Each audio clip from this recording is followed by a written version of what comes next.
Narcissist, ये word आजकल आप बहुत सुन रहे होंगे। Your x is narcissist, my boss is narcissist, parents narcissist.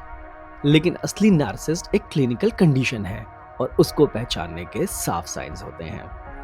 आज हम 7 साइंस के बारे में बात करेंगे कि आप एक्चुअल नार्सिसिस्ट के साथ डील कर रहे हो या फिर जो आपके साथ है वो सिर्फ अननोइंग है and nothing to worry. So let's decode the mind. Narcissistic एक साइकोलॉजी डिसऑर्डर है जिसे बहुत ही famous book diagnostic and statistical manual of mental disorders 5th edition में शामिल किया गया है और ये पब्लिश की गई थी द अमेरिकन साइकियाट्रिक एसोसिएशन के द्वारा 2013 में। इस बुक में बताया गया है कि नार्सिसिस्टिक ट्रेट कई तरह का हो सकता है, जैसे कोई लोग थोड़े नार्सिसिस्टिक, कोई बहुत, कोई प्योर एनपीडी। और इसके हिसाब से कुछ कोर फीचर्स होते हैं नार्सिसिस्ट के, जिसमें कि पहला है एक inflated sense of self importance, दूसरा डीप नीड फॉर एडमिरेशन, तीसरा एम्पैथी की कमी, the genuine empathy the lack it. लेकिन ये सारी चीज़ें बाहर से हमेशा क्लियर नहीं दिखती। बहुत से नार्सिसिस्ट बहुत चार्मिंग होते हैं, सक्सेसफुल भी होते हैं, लाइकेबल भी होते हैं पहले, लेकिन सिर्फ पहले। उनके असली रंग बाद में देखते हैं। 7 साइन जो अलग करते हैं सिर्फ एक अनोइंग पर्सन को एक प्रॉपर नार्सिसिस्ट से। पहला साइन है चार्म ऑफेंसिव एट स्टार्ट। ये एक हुक होता है, जैसे कि वो इंस्टाग्राम और यूट्यूब वीडियोस का। वो आपको अपने आप में इतना इन्वेस्ट करा देते हैं कि जब साइकिल का नेक्स्ट फेज आता है, डिवैल्यूएशन, आप भाग ही नहीं पाते। इसको इस तरह समझते हैं, जब एक नार्सिसिस्ट पर्सन से आप प्यार में पड़ते हैं तो पहले पहले 4-6 हफ्ते वो आपके लिए परफेक्ट होते हैं। आप ऑफिस में जाओगे, आपका बॉस आपको परफेक्ट लगेगा, कॉम्प्लीमेंट्स मिलेंगे, अटेंशन मिलेंगे, आप रिलेशनशिप में हैं तो गिफ्ट्स भी मिलेंगे और आपको लगेगा यार मैं ऐसे किसी से कभी पहले मिला ही नहीं। ऑफिस में लगेगा अरे इतना अच्छा ऑफिस। अगर आप शादी करके किसी नए घर में गए हो तो इतनी अच्छी ससुराल। और यही होती है लव बॉम्बिंग। हाँ, रेगुलर डेटिंग में, रेगुलर ऑफिस वाले माहौल में भी ये चीज़ें होती हैं, बट वो एक लिमिट में होती हैं। लेकिन एक नार्सिसिस्टिक लव बॉम्बिंग कर देता है, वो ओवरडू करते हैं चीज़ों को। इतना इंटेंस और फास्ट होता है कि 2 हफ्ते में ही एक लवर दूसरे से कह बैठता है, मैं तुमसे प्यार करता हूँ। 1 महीने में फ्यूचर प्लान हो जाते हैं, 2 महीने में तुम मेरी ज़िंदगी हो। और यही वो हुक है जो सबसे खतरनाक होता है। ये बहुत ही फास्ट होते हैं आपको अट्रैक्ट करने में। दूसरा बहुत इंपॉर्टेंट साइन है विच इज़ एम्पैथी गैप। कि suppose you have lost your loved ones, तो वो आपका इमोशनल ट्रॉमा 1 दिन 2 दिन देखेंगे, उसके बाद सीधे वो आ जाएंगे, यार मूव ऑन करो, लाइफ है, सबके साथ होता है। वो एक्चुअल पेन को फील ही नहीं कर पाते आपके, जब तक वो उनका पेन ना हो।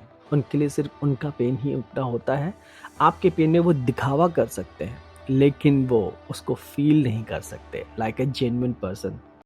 अब आते हैं चौथे साइन पे। उनका reaction to criticism is very extreme. कोई भी माइल्ड क्रिटिसिज्म इनको इतना रेज करता है कि आप हल्का सा भी फीडबैक दो कि ये आइडिया शायद काम नहीं करेगा या यहाँ पर ये चीज़ गलत है, वो एकदम से डिफेंसिव हो जाएंगे, अटैक मोड में आ जाएंगे, आपको साइलेंट ट्रीटमेंट देने लग जाएंगे। इसका रीज़न, एक नार्सिसिस्टिक पर्सन की सेल्फ इमेज बहुत फ्रेजाइल होती है। एक स्क्रैच का मतलब पूरा डिस्ट्रक्शन, इसलिए वो क्रिटिसिज्म को पर्सनल अटैक मान लेते हैं हर बार। पांचवा sign, rule for thee not for me, double standard. एक स्टैंडर्ड सबके लिए, दूसरा स्टैंडर्ड खुद के लिए।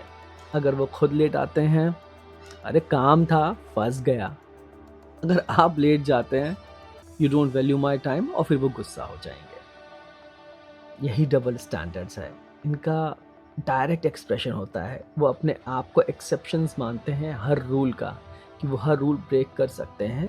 अब बात करते हैं छठे साइन के बारे में, जो कि है स्मीयर कैंपेन व्हेन चैलेंज्ड। अगर आप उन्हें चैलेंज करोगे या लीव करोगे तो वो आपके खिलाफ दूसरों को पॉइजन करना स्टार्ट कर देंगे। आपके कॉमन फ्रेंड्स को आपके अगेंस्ट करने की कोशिश करेंगे, फैमिली में आपके लिए स्टोरी गढ़ेंगे, तरह तरह की बातें करेंगे। ये स्मीयर कैंपेन एक क्लासिक एनपीडी बिहेवियर है। वो अपने ईगो को प्रोटेक्ट करने के लिए आपके रेपुटेशन डिस्ट्रॉय करने को भी तैयार हो जाते हैं। अब आते हैं 7वें साइन पर, जो कि है they discard you when you are no longer useful. तो जब आप उनके किसी काम के नहीं रहते, वो आपको तुरंत त्याग देते हैं। सडनली, कंप्लीटली सेम पर्सन जो आपके लिए दुनिया था, एक दिन ब्लॉक लिस्ट में। बिना एक्सप्लेनेशन, बिना क्लोज़र। तो ये है नार्सिसिस्टिक डिस्कार्ड। याद रखिए, आप हमेशा से उनके लिए सिर्फ़ एक यूटिलिटी थे। जब यूटिलिटी ख़त्म, काम ख़त्म, रिलेशनशिप ख़त्म। ख़ैर, ये बातें तो थी उनको पहचानने की। लेकिन अब अगर आप किसी ऐसे के साथ हैं, तो आप अपने आप को प्रोटेक्ट कैसे कर सकते हैं? 3 चीज़ों पर ध्यान देखें। पहली, आप ऑब्ज़र्व करें, उनको एक्यूज़ ना करें, क्योंकि वो तो है ही नार्सिसिस्ट। ये उनको बोलना यूज़लेस है। वो डिनाई करेंगे, अटैक करेंगे। आप सिर्फ़ ऑब्ज़र्व करो, पैटर्न नोट करो और डिसीज़न लो कि आपको कब वहाँ से निकलना है। दूसरा और बहुत ही इंटरेस्टिंग तरीका है, जब बाहर निकलना मुश्किल हो उस चीज़ से, तो एक ग्रे रॉक बिहेवियर अडॉप्ट करो। जैसे कि सपोज़ वो आपके पेरेंट हैं, को-पेरेंट हैं, आपके बॉस हैं, आप तुरंत स्विच नहीं कर सकते। तो बोरिंग बन जाओ। No emotion, no engagement, plain factual responses. Narcissist drama feed करते हैं। ड्रामा बंद, उनकी सप्लाई बंद। आप अपने काम से काम रखें, काम परफॉर्म करके शट डाउन।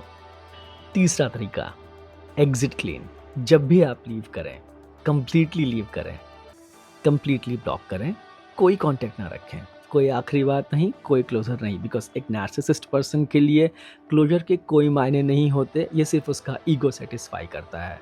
तो क्यों ना उसको अकेला छोड़ें और उसको ही क्लोज़र ढूँढने दें कि ऐसा क्यों हुआ है, और let them have the taste of their own medicine. तो आपने कभी नार्सिसिस्ट के साथ डील किया है? कमेंट में शेयर करें। जानना चाहेंगे कैसे-कैसे लोग होते हैं इस दुनिया में। मिलते हैं फिर अगले वीडियो में, तब तक प्रोटेक्ट रहें, and we will keep on decoding the mind.